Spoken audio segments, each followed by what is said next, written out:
So I want you to start by just taking a breath, just a normal deep breath. Always a good way to start. Right. But think about the air you just pulled into your lungs, specifically the hydrogen and oxygen atoms. Yeah. Those exact physical building blocks were forged in just this unfathomable explosion, like 13.7 billion years ago. It's crazy to think about. It really is. I mean, they've been drifting through the void of space, locked in ancient rocks, and cycling through oceans for eons. And all of that just to end up right here, right now, literally keeping you alive. Yeah, keeping us all alive. Exactly. So today, in this deep dive, we are going to trace those exact atoms all the way back to, well, the first 3 minutes of time. It is the ultimate perspective shift, isn't it? Oh, absolutely. Because when you step outside on a truly dark, clear night and just look up, I mean, you aren't just looking at a pretty backdrop. You're looking at a living, violently active history book. And it's arguably the oldest human reflex. You know, we look at the cosmos and we just demand an origin story. We really do. We hate not knowing. Exactly. We cannot handle the idea of being on the stage without knowing exactly how the set was built. And that is the massive, basically impossible question we're unpacking today. Like, how did any of this actually get here? Yeah. Where did the dirt under our feet come from? How were those stars formed? And I guess the ultimate question, is this whole thing infinite, or does it end somewhere? Those are the big ones. Right. And we are exploring a really fascinating academic framework for this. We're looking through materials curated for some of the most rigorous exams in the world, like the UPSC. Which means we aren't just memorizing trivia here. No, not at all. We are extracting the deep conceptual mechanics of cosmogenesis. We're mapping the human journey from, trying to figure out where the Earth came from all the way to understanding the explosive origin of time and space itself. And what's genuinely beautiful about exploring this specific curriculum is that it kind of functions as a greatest hits of human curiosity. Yeah, that's a great way to put it. This isn't just a list of dead philosophers and astronomers. It's a story of how our perspective fundamentally shifted over centuries. Right. It's the narrative of how humanity went from just throwing wild guesses into the dark to actually measuring the literal, lingering echoes of creation. It's so cool. We're tracking the evolution of human thought right alongside the evolution of the universe. Exactly. And here's a little teaser for you listening. By the end of this deep dive, you are going to know why comparing the universe to an expanding balloon is both completely brilliant and, well, completely misunderstood. A very crucial distinction. Oh, yeah. And you're going to understand the literal physics of what happened when the universe was less than a toddler. Specifically, the absolute chaos of the first 3 minutes of existence. And let me tell you, they're an incredibly busy 3 minutes. I bet. The physics involved are just staggering. Okay, so let's go back to the beginning of our understanding. The early theories, right? We're looking at the first major scientific attempt to explain the origin of the Earth and our solar system without just relying on mythology. Right, getting into the actual mechanic. Exactly. It's called the Nebular hypothesis, initially proposed in the 1700s by Immanuel Kant. Who most people know from philosophy. Right. But the guy was clearly thinking about astrophysics too. And then it was later mathematically revised by Pierre-Simon Laplace. Yeah, and we really have to put ourselves in the mindset of the 18th century here. Okay, set the scene for us. Well, before Kant and Laplace, if you looked at the solar system, it looked like a perfectly curated museum exhibit. Because everything is so orderly. Exactly. All the planets orbit in the exact same direction. They all sit roughly on the same flat, two-dimensional plane. Right, like a record player. Yeah. So for the longest time, the scientific consensus was just, well, divine architecture. A creator placed them exactly like that. Just set them down on the table. Precisely. But Kant and Laplace look at this incredibly organized system and say, no, there has to be a physical, mechanical reason for this arrangement. They're essentially demanding a physics-based explanation. Right. And the core idea they propose in this nebular hypothesis is that planets form from a massive rotating cloud of gas and dust, a nebula. Hence the name. Right.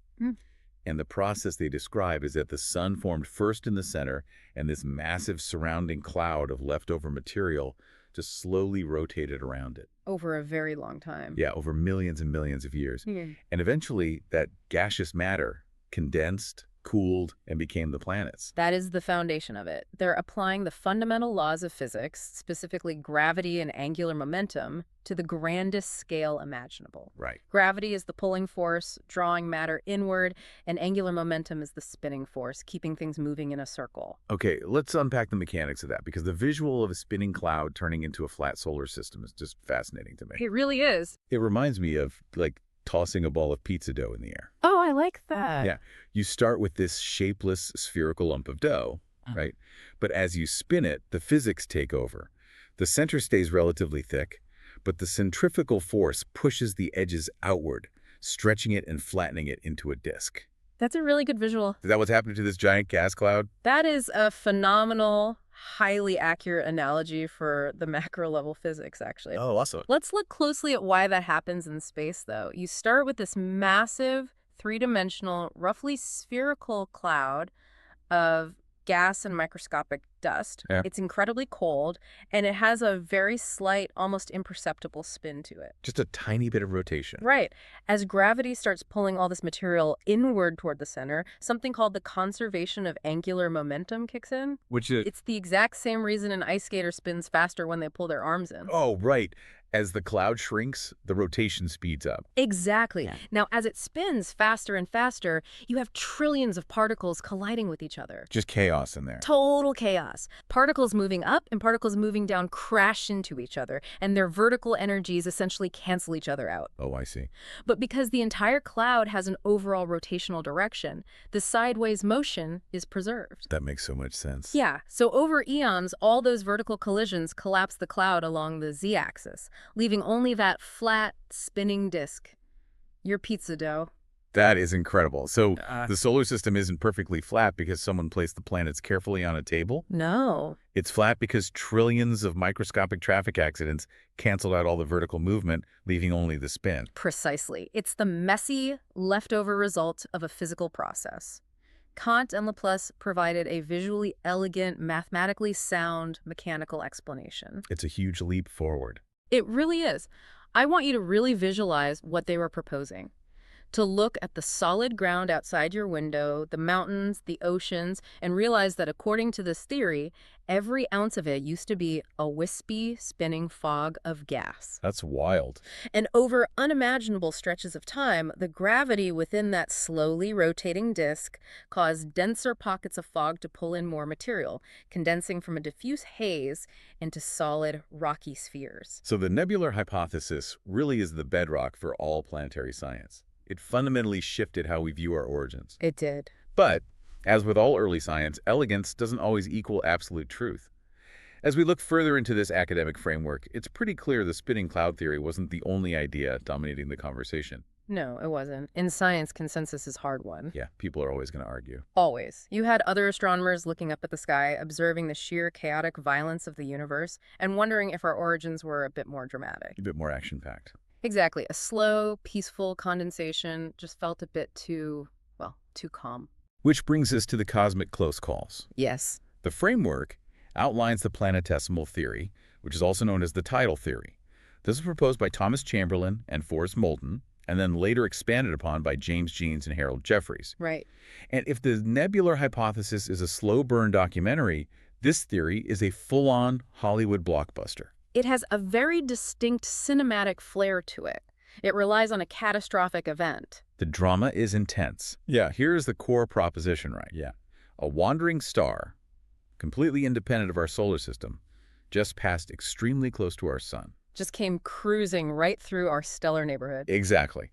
And the result of this near miss was that the immense gravitational pull from this massive passing star literally ripped materials right out of the surface of our sun. Violently. Yeah. The material gets described as forming a giant cigar-shaped mass trailing between the two stars. A very specific shape. Right. And once the wandering star moved away and its gravity faded into the distance, this leftover cigar-shaped material, which again was violently pulled from the sun, it cooled down, broke apart, and condensed into the planets. And we also see a related concept mentioned right alongside it, the binary theory. Oh, right. It operates on a similar premise of stellar interaction, suggesting our sun actually had a companion star, a binary twin. Like a lot of stars do. Exactly. And some violent interaction with that twin led to the material being ejected and forming planets. Both of these theories rely on the immense power of gravity acting not just as a glue, but as a weapon. Okay, I have to push back on Chamberlain and Moulton here because my alarm bells are completely ringing. Go for it. We know that space is unfathomably huge. It is mostly just completely empty void. Very empty. So the mathematical probability of a random wandering star just happening to casually stroll past our sun, close enough to rip material out with its gravity, but not close enough to just collide and obliterate everything, I mean, that seems astronomically low. It's just Does this theory actually hold up to any sort of modern physical scrutiny?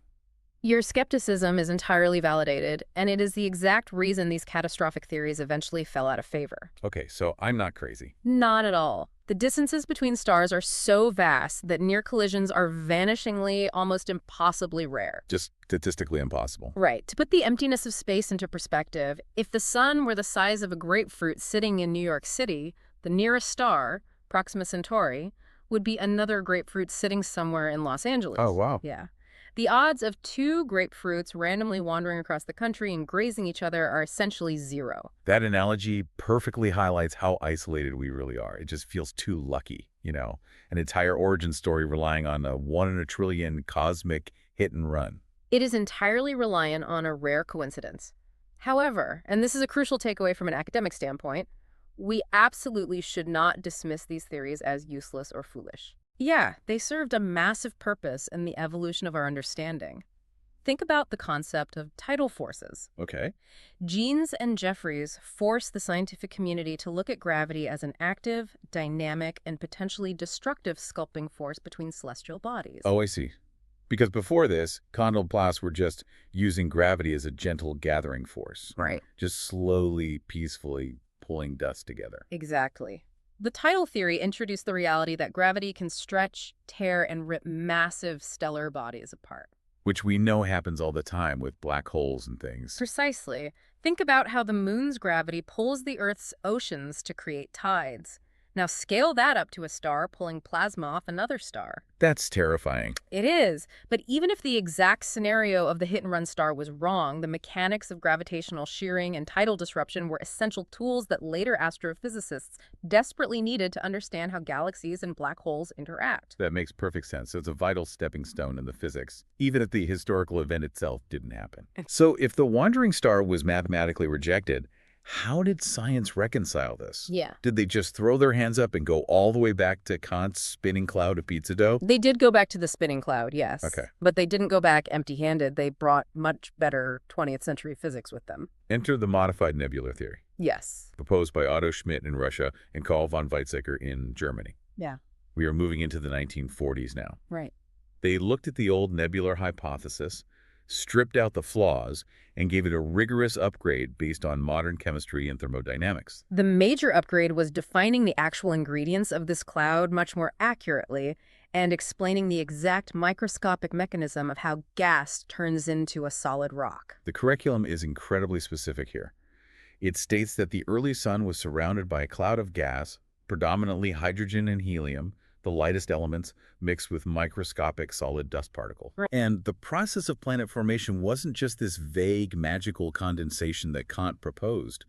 It was driven by collision, friction, and a critical process called accretion. And that word right there, accretion, is a massive foundational concept. It's a big one. In any high-level study of planetary science, accretion is the key. You cannot understand the Earth without understanding accretion. Well, let's really dig into accretion then, because it sounds like dense academic jargon, but the actual mechanics of it are incredibly grounded and almost mundane. They really are. At its core, accretion is just the clumping together of smaller particles into larger ones over time. It is the literal why and how of world building. Let's visualize the initial state in this modified theory. Okay. You have the central star, the sun, already burning. Surrounding it is a vast spinning disk of microscopic dust grains, ice crystals, and gas. Right. It's relatively cold in the outer edges. The fundamental problem is, how do you get from a microscopic speck of silicate dust to a massive rocky world like Earth, or a gas giant like Jupiter?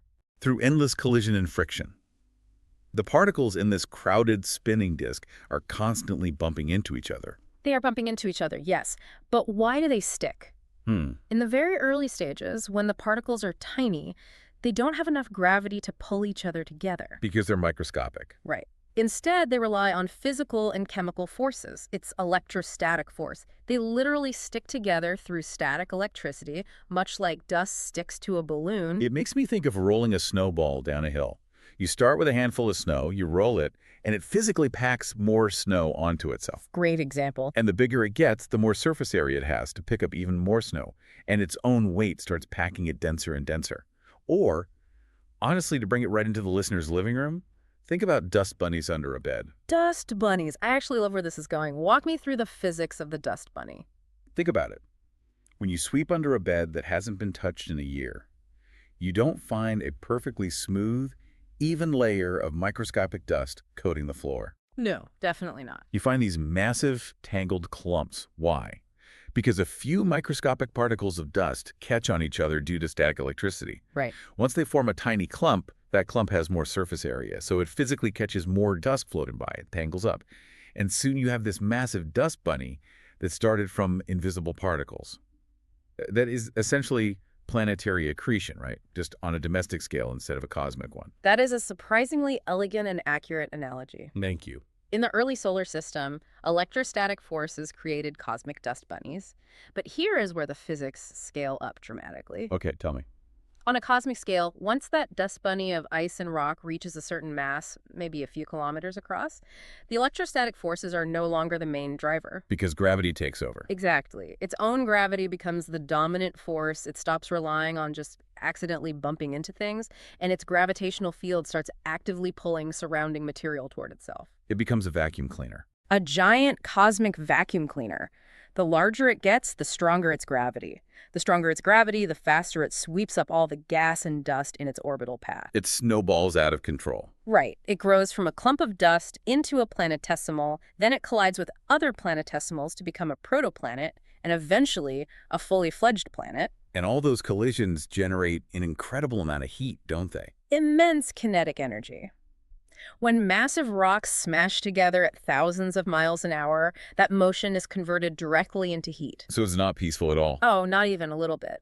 The early Earth wasn't a cool, hard rock. It was a boiling, molten ball of magma, heated by the very impacts of its own creation. Wow. And that heat allowed the heavier elements, like iron, to sink to the center and form our magnetic core, while the lighter silicates floated to the top to form the crust we are standing on today. So the Earth you are standing on right now is essentially the ultimate highly pressurized, molten cosmic dust bunny. A dust bunny forged in kinetic fire. Yeah. And this is the beautiful synthesis of all those early ideas. The modified nebular theory takes the elegant spinning disk from Kant and Laplace, Right. ditches the mathematically impossible wandering star, but keeps the rigorous mechanical physics of friction, collision, and gravity to explain exactly how invisible dust became a living world. I just love how these scientific models continuously refine each other. Like they don't just throw everything out, they build on it. Science is a process of iteration. Exactly. But as we explore the broader narrative of this curriculum, there is a massive paradigm shift that happens right around this era. The whole scope of human inquiry just fractures and expands. We are hitting the absolute limit of the local view. It's like a camera that has been tightly zoomed in on a single actor on a stage, suddenly zooming out to reveal not just the rest of the cast, but an entire sprawling city beyond the theater. Because if you look at the thinkers we've discussed, Kant, Laplace, Chamberlain, Schmidt, they were entirely obsessed with the Earth. Very localized. Right. They were looking at our specific sun, our specific planets. Their central question was local. But the historical framework notes that earlier science had this intense, localized focus on the origin of the Earth. And then, quite suddenly, the focus of astrophysics exploded outward to the origin of the universe itself. And that shift is not driven by a sudden change in philosophy. It is entirely driven by a change in technology. Right, the tools got better. Specifically, the telescope. For all of human history, up to the early 20th century, our definition of the universe was essentially just the Milky Way galaxy. That's all we could see. Exactly. We couldn't see far enough or with enough resolution to know there was anything beyond our local neighborhood, those fuzzy patches of light in the night sky. Astronomers just assumed they were nebulae gas clouds inside our own galaxy. But then we built bigger, better glass, we pointed massive mirrors at the sky, and we realized those fuzzy patches weren't gas clouds at all. No, they were something else entirely. They were entirely different, distinct galaxies, containing billions of stars of their own, sitting millions of light years away. The discovery of galaxies beyond our own completely shattered the cosmic scale. It meant the universe was unimaginably larger than anyone had ever theorized. Imagine the profound humility of that moment in the scientific community. It must have been terrifying and exhilarating. Right, you're a brilliant astrophysicist. You think you finally figured out the grand puzzle of how the Earth and the Sun formed. And then someone looks through a new lens and you realize that figuring out the Earth was just a tiny, insignificant footnote. A speck of dust in a hurricane. Exactly. A microscopic detail in a canvas that stretches into infinity. It completely rewrites your understanding of reality. It demanded an entirely new set of questions. To truly understand our origins, we couldn't just look at how the dirt formed. We had to figure out where the space that holds the dirt came from. Which brings us to the absolute heavyweight champion of modern cosmological theories. The one everybody knows by name, even if the underlying mechanics are, frankly, wildly misunderstood. The Big Bang Theory. Referred to in more precise academic terms as the expanding universe hypothesis. And the foundational evidence for this, the spark that really ignited modern cosmology, comes from an astronomer whose name is literally synonymous with peering deep into the void. Edwin Hubble. Edwin Hubble. In the 1920s, Edwin Hubble makes an observation that fundamentally changes human history. He was observing these newly discovered distant galaxies. And through analyzing the light they emitted, he realized they weren't just sitting statically in space. No, they are moving. They were moving. And more importantly, the vast majority of them were moving away from us. He was using a concept called redshift. Okay, break that down for us. Without getting bogged down in the deep math, it's essentially the Doppler effect for light. Like with sound. Right. When an ambulance drives past you, the pitch of its siren drops as it moves away because the sound waves are being stretched out. The same exact thing happens with light. Oh, I see. If a galaxy is moving away from us, the light waves it emits are physically stretched out, shifting toward the red end of the color spectrum. And Hubble saw red everywhere he looked. But the crucial distinction here is that they aren't just moving away from us, right? Very crucial. Because if they were only moving away from us, it would imply we are the center of the universe and everything is just fleeing Earth. But the observation is much more profound. Galaxies are moving away from each other. Exactly. It's known as Hubble's law. He discovered a direct correlation. The further away a galaxy is from us, the faster it is moving away. The velocity of recession is proportional to the distance. Exactly. And the only logical physical conclusion to draw from that specific mathematical relationship is not that galaxies are flying through space, But that the very fabric of space itself is stretching out. Okay, we have to unpack the classic analogy here because it is universally taught for a reason and it's just brilliant at visualizing this, the balloon analogy. a classic. Let's really break this down. Imagine you take a completely deflated rubber balloon. You take a marker and you draw little dots all over the surface of the rubber. Those dots represent the galaxies. Okay, got my balloon. Now you start blowing air into the balloon. As the rubber inflates and stretches in all directions, what happens to the dots? Every single dot gets further away from every other dot. There is no center on the surface of the balloon. If you were an ant standing on any one of those dots, it would look like every other dot was rushing away from you. The space between all of them is just increasing. But here is where I need to play devil's advocate because when you really think about this, a glaring question pops up. Let's hear it. If the universe is expanding right now, if the fabric of reality is stretching like that rubber balloon, does that mean I am expanding? Yeah. Like, is the Earth getting bigger? Is the distance from the Earth to the Sun stretching out right now while we speak? Because if space is stretching everywhere, shouldn't my atoms be pulling apart? That is a brilliant pushback, and it highlights the single most common limitation of the balloon analogy. Okay, so I'm not expanding. No, you're not expanding. In advanced studies, understanding this limitation is just as important as understanding the analogy itself. Why is that? Because if we want to grasp the actual physics of the universe, we have to understand the epic tug-of-war happening between fundamental forces. So what is the actual nuance here? Why aren't we stretching? The crucial limitation is that the dots on the galaxies themselves do not expand. Okay. You are not expanding. The Earth is not expanding.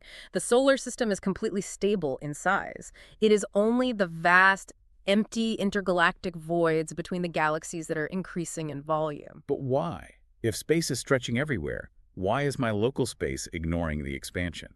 Because of the dominant forces. On a local scale, and remember, in astrophysics, an entire galaxy spanning 100,000 light years is considered local. Right, which is absurd, but okay. The gravitational pull holding the stars, planets, and your body together is vastly, infinitely stronger than the expansive force of the universe. It overpowers it. Easily. Gravity wins that local tug of war. The electromagnetic forces holding your molecules together completely overpower the expansion of space. So gravity is acting like an anchor. Exactly.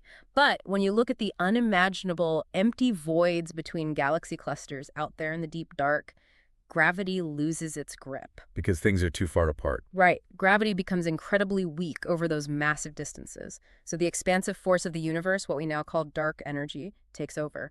The space stretches, carrying the galaxies along for the ride. It's like ships drifting apart on an ocean that is somehow creating more water between them. The ships themselves aren't getting bigger, but the distance they have to travel to reach each other is growing. That is exactly right. The matter stays bound, the empty space stretches. That is a critical nuance.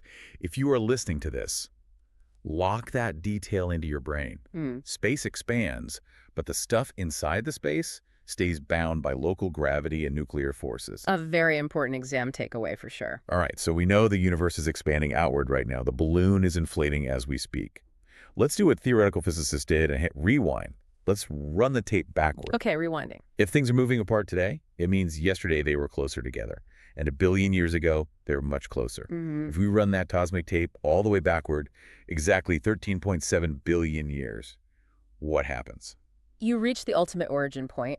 You hit a wall where physics, as we understand it, just ceases to exist. We enter the stages of the Big Bang. Let's walk through these stages, because honestly, this is where human intuition just completely breaks down. Oh, totally. Stage 1, the initial state. The curriculum describes the entirety of the universe, all the matter, all the galaxies, all the energy existing as one tiny ball or a singular atom. In physics, we call it a singularity. Right. And the mathematical parameters for this tiny ball are listed as having infinite density, infinite temperature, and an extremely small volume, essentially zero volume. Right. Okay, I have to stop here. My brain outright rejects the geometry of this. How can something have infinite density, containing all the mass of 1 trillion galaxies, but exist in an extremely small, almost zero volume? How does all the matter in the universe fit into a point smaller than the head of a pin? Your brain rejects it because your brain evolved to understand the macro physics of the universe as it exists today. That's fair. You are trying to apply the rules of an inflated balloon to a time before rubber even existed. What you have to deeply understand about a singularity is that it is the exact boundary condition where our current laws of physics, Einstein's general relativity, and quantum mechanics simply snap. They break down completely. So when you say infinite density, it's not a physical description, it's more like a mathematical error message. In a way, yes. We literally do not have the math to describe it properly yet. Relativity works for massive things like gravity, quantum mechanics works for tiny things like atoms. Right. But in a singularity, you have the mass of the entire universe crushed into a subatomic scale. The two theories clash and produce infinities. When we say infinite density and zero volume, we are describing a state where space and time as we know them do not exist. Wait, space didn't exist, so this tiny ball wasn't just hanging out in an empty dark room. No, that is the biggest misconception. The singularity wasn't a tiny ball in space. It was all of space, crushed into a point. Oh, wow. There was no outside of the singularity. There was no before the singularity, because time itself is a dimension of space. Time began at the expansion. Wow. Okay, wrap your head around that. The coiled spring of reality where everywhere is exactly the same place and time hasn't started ticking. That is stage 1. Mind-bending, right. Extremely. Then we hit stage 2, the explosion. This occurs 13.7 billion years ago, and it is a violent, unimaginable expansion that triggers space to unfurl. But the most profound concept in this entire stage is a specific mechanical process, energy to matter conversion. This is the moment physics wakes up. We are so used to matter just being, matter. A rock is a rock. A drop of water is water. But the Big Bang model dictates that the universe didn't start with rock or water or even atoms. It started with pure energy. This is Einstein's most famous equation, E equals mc squared, playing out in its most dramatic, literal application. Energy equals mass. Exactly. Energy and mass are interchangeable. They're different states of the same underlying reality. In that initial fraction of a second of the expansion, the heat and energy were so unfathomably intense that physical matter literally could not exist. It was too hot. The kinetic energy was too high for anything to bind together. The universe was just a roiling, chaotic soup of pure radiation and energy. But as the universe rapidly expanded, the energy was spread out over a larger volume, which means the overall temperature began to drop. Exactly. Expansion causes cooling. And as it cooled, the energy density dropped. And just as water vapor cools and condenses into liquid droplets, that pure, chaotic energy literally condensed or froze out into the very first fundamental subatomic particles, quarks, electrons, the absolute basic units of mass. It is mind-blowing. Energy literally freezing into physical stuff, which means every single proton, every neutron, every electron that currently exists in the universe, the ones making up the microphone I am speaking into, the screen you are looking at, the literal blood pumping through your heart was forged in that initial sudden conversion from pure exploding energy. You are made of condensed Big Bang energy. There is no new matter being created. The budget of the universe was set in that exact moment. And what terrifies and amazes me is how fast this happened. Which brings us to stage 3, the formation of atoms. The scientific consensus states this happened within the first 3 minutes. The first 3 minutes. 3 minutes of time. From a singularity of infinite density to a sprawling cosmos containing the first atomic nuclei. I want to spend some time here because the physics are just staggering. After waiting in a state of non-time, the explosion happens, and within the time it takes you to brew a cup of tea or listen to a pop song, the fundamental building blocks of reality locked into place. Yeah. How did it happen so fast? It's all about the temperature curve. In the first fraction of a second, it was trillions of degrees. Too hot for protons and neutrons to stick together. They just bounce off each other. Worse, if they bumped into each other, the ambient heat energy would instantly violently blast them apart again. It's like trying to build a house of cards inside a hurricane. The kinetic energy, the chaotic movement of the heat, was stronger than the nuclear forces trying to bind them. Precisely. But the universe is expanding at an unbelievable rate. And as it expands, it cools drastically. By the time the clock hits 3 minutes, the temperature of the universe drops to about 1 billion degrees Kelvin. Still pretty hot. Now, 1 billion degrees sounds hot to us, but in terms of quantum mechanics, it's a critical threshold. It's the moment the hurricane calms down just enough. Yes.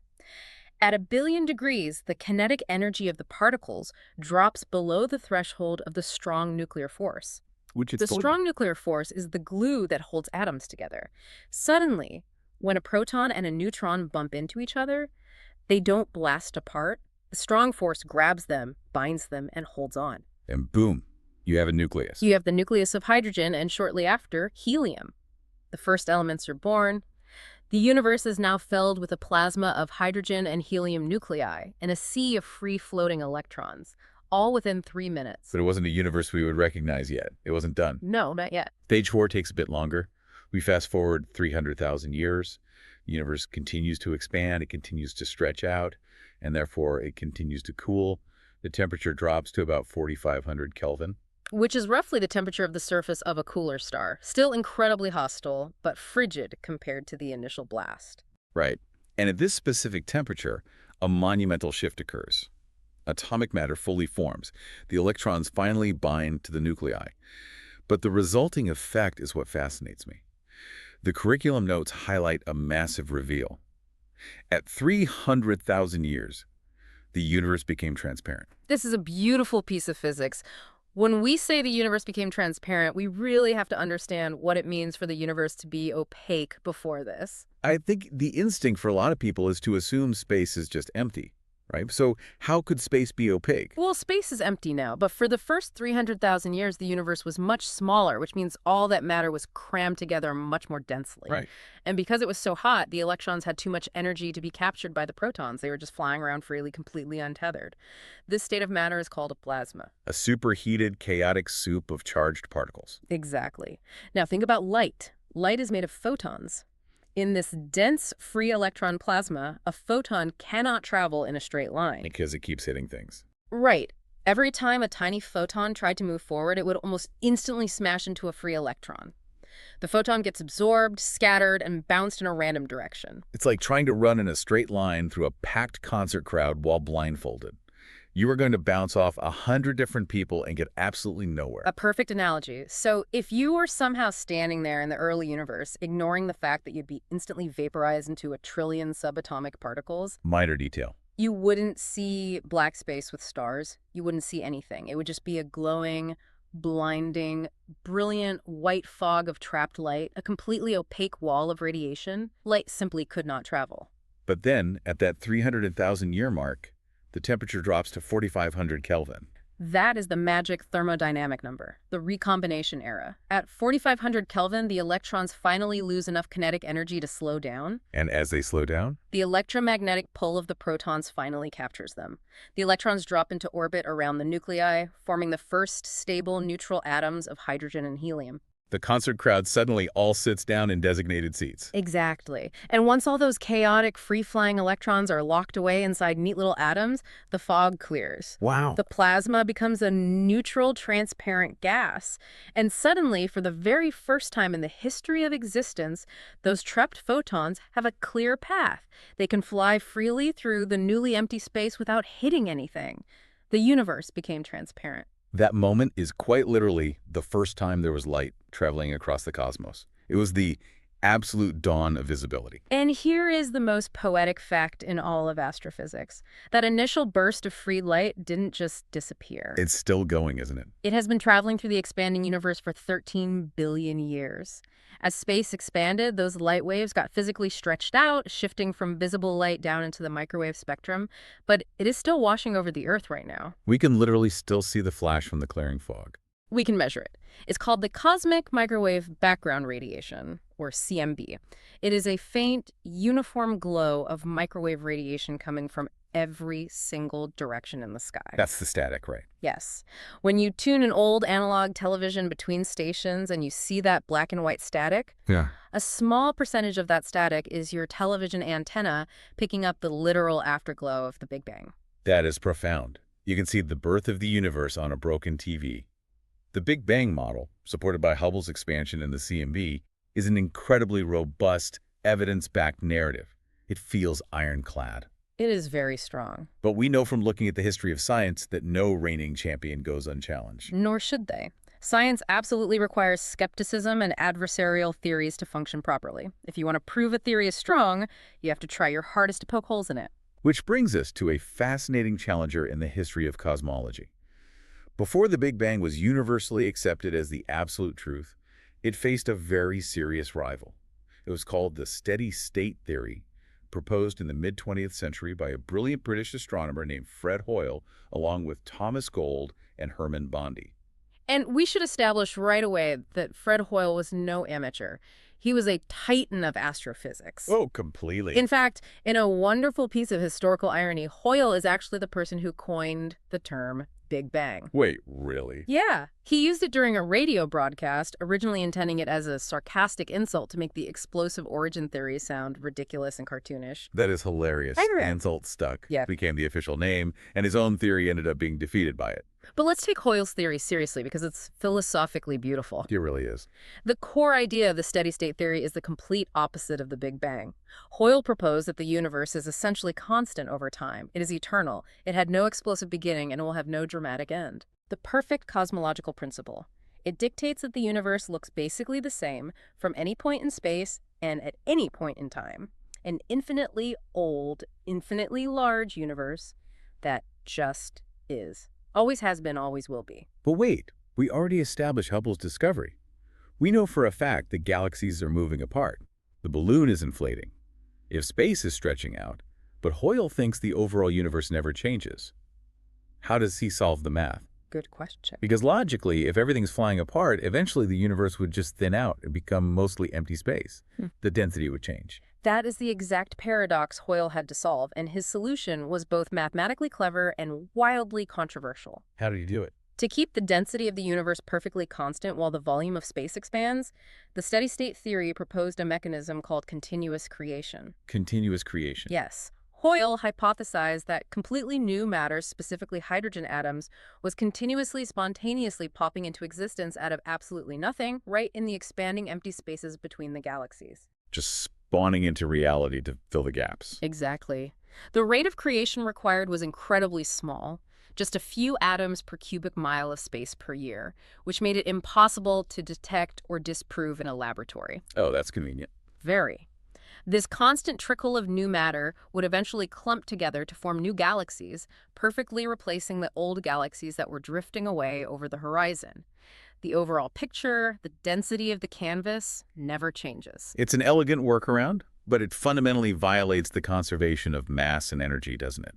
Matter from nothing. That was the main objection, yes. Looking at the academic comparisons here, the contrast is stark. If we look at the question of a beginning, the Big Bang dictates a definitive, singular starting point 13.7 billion years ago. The steady-state theory dictates an eternal timeline stretching infinitely backward. And if we look at expansion, the Big Bang dictates that expansion dilutes the universe over time, spreading the finite amount of matter thinner and thinner. The steady state acknowledges the expansion, but dictates that continuous creation ensures the overall density remains completely unchanged. It was a massive ideological battle in the mid-20th century. You had brilliant physicists on both sides. So what was the verdict? How did the scientific community finally declare a winner? It came down to the evidence. The steady-state theory was philosophically appealing, but it eventually ran into brick walls of observable data. What kind of data? Well, first, telescopes got better, and we started looking deeper into space. Because light takes time to travel, looking deep into space means looking back in time. Right, you're seeing light from millions of years ago. Exactly. And astronomers realized that distant galaxies, meaning galaxies in the deep past, look structurally different than nearby modern galaxies. The universe was changing over time. It was evolving. So it wasn't steady at all? No. That struck a heavy blow against the steady state's unchanging universe principle. And the final nail in the coffin. The final nail was exactly what we discussed a moment ago, the cosmic microwave background radiation. Ah, the static. Right. In 1964, Penzias and Wilson accidentally discovered that faint uniform glow of microwave heat permeating the entire sky. The Big Bang Theory had explicitly predicted that this afterglow must exist as a remnant of the initial hot plasma. It was the smoking gun. And Hoyle's theory had no explanation for it. None. The steady-state theory could not explain why the entire universe was bathed in a uniform temperature of leftover radiation. An eternal, unchanging universe shouldn't have an explosive afterglow. It just doesn't fit the model. Exactly. With the discovery of the CMB, the steady-state theory collapsed under the weight of undeniable evidence, and the Big Bang became the overwhelming consensus. So Hoyle was wrong. But I really don't want to just dismiss him as a footnote or a failed scientist. We absolutely shouldn't. While the mechanics of Hoyle's theory were ultimately proven incorrect, theories like the steady state are absolutely vital to the engine of scientific progress. How so? They act as the whetstone that sharpens the blade. Because Hoyle was so brilliant, and his alternative was so robustly argued, it forced the proponents of the Big Bang to work harder. You need a worthy rival to bring out the best in the champion. Precisely. It forced astrophysicists to go out and gather better data, to refine their math, to actively search for undeniable predictive evidence like the background radiation. Iron sharpens iron. Yes. Without a strong challenger, a dominant theory can easily become lazy dogma. Hoyle made the Big Bang Theory infinitely stronger just by funding it. That is a phenomenal perspective on the history of science. All right, we have covered massive cosmic ground today.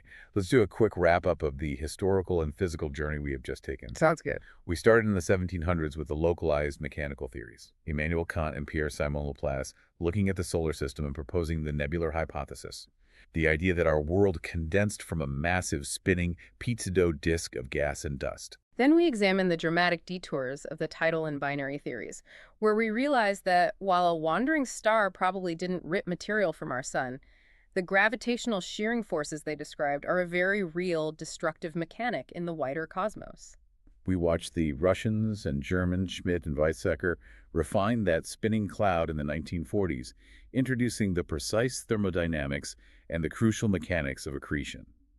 We learned how static electricity and gravity turn microscopic cosmic dust bunnies into a violently molten Earth. Then, driven by Hubble's telescopic discoveries, we experienced a massive paradigm shift. We zoomed out from our tiny solar system and realized the entire fabric of space is expanding, shifting the light of distant galaxies to the red end of the spectrum. The inflating balloon, where the space stretches, but local gravity anchors the matter. And finally, we ran the clock backward 13.7 billion years to the Big Bang. We wrestled with the physics-breaking singularity. We traced the explosion where pure energy froze into physical mass. We broke down the chaotic first 3 minutes where the strong nuclear force captured protons to form atoms. And we marveled at the 300,000-year mark, where the electrons settled down, the plasma fog cleared, and the first light shone through a newly transparent, expanding cosmos. All of it backed by the very radiation that ultimately defeated Fred Hoyle's steady-state theory. It is the most comprehensive, rigorously tested origin story humanity has ever managed to construct. And I want to bring this all the way back down to Earth and connect this directly to you, the person listening to this right now. It's all connected. Why does this deeply academic, billion-year-old timeline matter to your daily life? Because it's literally your personal history. Absolutely. Every single atom in your physical body, the carbon in your DNA, the iron carrying oxygen in your blood, the calcium in your bones, was forged in the heart of that initial expansion and the dying stars that followed. You are the result of pure energy converting to matter. It's beautiful, really. You are the result of accretion, of particles clumping together over billions of years, surviving molten impacts and cosmic freezing. When you step outside and look up at the night sky, you aren't just an observer looking at a disconnected universe. No, you're a part of it. You are an intricate collection of stardust. You are, quite literally, the universe experiencing and contemplating itself. I think that is the most profound realization physics offers. You are a localized cluster of atoms that has finally organized itself well enough to look up and ask where it came from. Exactly. It's breathtaking. Now, before we wrap up completely, I want to leave you with one final provocative thought. Something to really bend your mind as you go about the rest of your day. I'll leave him with a puzzle. Always. We talk extensively about Hubble's discovery and the balloon analogy. We established as a scientific fact that the universe is constantly expanding, increasing the empty space between all the distant galaxies. Right. But think about the physical nature of expansion. If you take a rubber balloon and blow it up, it is expanding into the physical room around it. It is displacing air.